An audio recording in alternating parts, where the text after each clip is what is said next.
कोंडागांव जिला मुख्यालय में Bastar chamber of commerce and Sarva Samaj Kondagaon के संयुक्त तत्वावधान में बैठक आयोजित की गई, जिसमें कि आंतागढ़ से जगदलपुर तक रेल विस्तारीकरण को लेकर सर्व समाज और बस्तर चैम्बर ऑफ कॉमर्स ने आगामी आंदोलन को लेकर बैठक का आयोजन किया, जिसमें आगामी पदयात्रा को लेकर चर्चा की गई और रूपरेखा तैयार की गई है।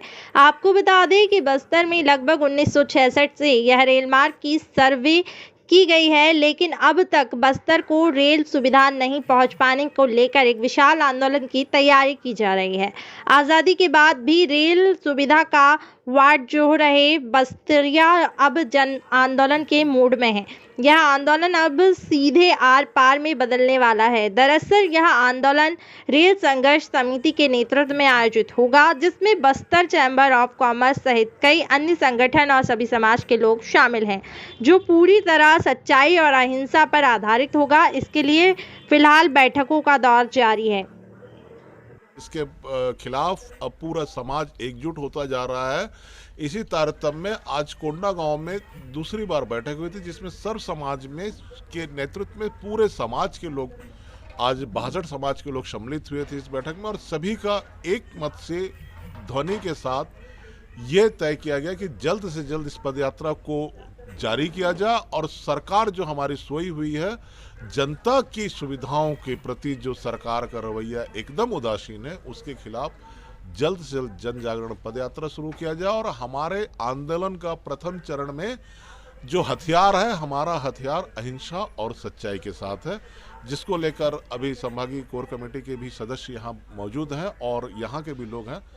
आज से कल 2 दिनों के अंदर में हम लोगों का ये तारीख घोषित हो जाएगा और ये हमारे आंदोलन अंतागढ़ से जगदलपुर का जो पदयात्रा है उसकी शुरुआत होगी, जिसकी तैयारी बड़े जोश के साथ कोंडागांव के सभी समाज प्रमुखों का कहना है कि हम व्यापक रूप से करेंगे कि यहाँ की आवाज़ पूरे दिल्ली से लेकर पूरे देश और दुनिया तक जाएगी। सर, पहले क्यों नहीं किया गया आंदोलन? इतना साल से जब ट्रेन नहीं था यहाँ पे, पहले क्यों नहीं किया गया? देखिए, सरकारों की घोषणा लगातार होती रही और उस घोषणाओं पे तो 6 दशकों से लगातार जो हमारी पीढ़ियाँ थी, ज्ञापन का दौर चला, संबंधित जो भी सरकार थे, जिम्मेदार थे, उनको ज्ञापन भी दे गए। कई ऐसी स्थितियाँ थी जब सरकार का कोई घोषणा होता है तो लोगों को लगता है कि ये घोषणा पूरा भी होगा, लेकिन जिस प्रकार से 2022 तक की घोषणा हुई थी बस्तर में रेल जगदलपुर तक, वो मात्र आप रावघाट तक बनाए हैं। इससे अब बस्तरवासी के सामने खुल के ये बात आ गई कि सरकार की मंशा बस्तर के विकास को लेकर है, बस्तरिया के विकास को लेकर नहीं है, और उनका यहाँ पे सिर्फ और सिर्फ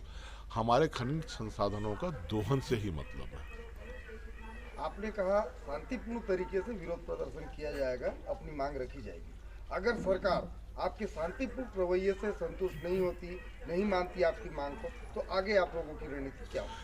देखिए, ये तो जनता की लड़ाई है और जनता इस आंदोलन में किस प्रकार से प्रतिशत लेकर इसको स्वहित के रूप में अपना आंदोलन बनाती है, उसके बाद आगामी तिथि पे वो निर्णय लिया जाएगा।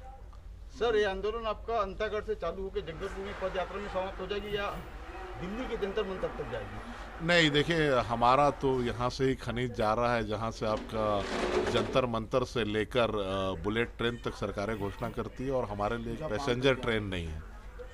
तो जो लड़ाई होगी प्रथम चरण में तो यही होगी। कोंडागांव में दूसरी हमारी बैठक हुई, जिसमें सर्व धर्म समाज एवं सभी समाज प्रमुख, बस्तर चैम्बर ऑफ कॉमर्स के सभी सदस्य, सम्मानित सदस्य, उनके द्वारा आगामी रणनीति रेल आंदोलन को लेके जो विस्तार से चर्चा हुई, उस पर सभी बिंदुओं को देखते हुए बहुत जल्द रेल आंदोलन का आगाज़, जो अब बस्तर वासियों की एक ललकार है, एक आवाज़ है, वह बहुत जल्द शुरू होगी। और इसके लिए सभी कमेटियां और जो भी आवश्यकताओं की पूर्ति करनी है, उसको लेके हमारी सभी रूपरेखा आज से बननी शुरू हो जाएगी। और बहुत जल्द इस माह के अंत या संभावित अप्रैल तक, जैसा सर्व समाज और सब हमारे साथी और वरिष्ठ जन इसकी दिनांक घोषित करेंगे, उस दिन से एक सत्याग्रह आंदोलन के रूप में एक रेल आंदोलन अंतागढ़ से प्रारंभ होगा। सर, बस्तर ऑफ चैम्बर्स के आप अध्यक्ष हैं, तो इस रेल आंदोलन को आपके नेतृत्व में किया जा रहा है, ऐसा माने क्या? नहीं, यह कोई व्यक्ति विशेष का आंदोलन नहीं है, ना ही बस्तर चैम्बर ऑफ कॉमर्स का कोई अपना आंदोलन है। बस्तर चैम्बर ऑफ कॉमर्स हमेशा 50 सालों में हर एक प्रकार के आंदोलन में अपनी सहभागिता और अपना सहयोग देता रहा है। क्योंकि यह एक जनता की आवाज़ है, इसमें सर्व समाज और सभी लोगों को शामिल करके यह आंदोलन को किया जा रहा है। क्या कहेंगे इसके बारे में? लोकल स्तर पे आपका क्या सहयोग रहेगा, कितनी तैयारी रहेगी? देश की आज़ादी के 75 साल बाद भी बस्तर रेल लाइन से नहीं जुड़ा, इसलिए पूरे समाज के लोगों के बीच एक कुशंकाएं पैदा होने लगी कि इतने लंबे से बस्तर में रेल लाइन क्यों नहीं आई। बस्तर चूँकि प्राकृतिक रूप से संसाधनों से भरा पूरा है और सरकार में जब भी जो कोई सरकार में आया है इसका दोहन ही किया है, यहाँ की जनता को कुछ दिया नहीं। इसीलिए लोगों के बीच में ये भावना आई है कि बस्तर जल्दी से जल्दी रेल लाइन पे जुड़े और बस्तर का विकास हो, यहाँ के लोगों को रोजगार मिले। सर, राष्ट्रीय राजमार्ग के बारे में क्या कहेंगे आप? राष्ट्रीय राजमार्ग की स्थिति काफ़ी दयनीय है और हमारे लिए अभी फ़िलहाल जो है सिर्फ आवागमन का एकमात्र साधन है NH-30, जो बहुत ही गंभीर स्थिति में है और ICU में है।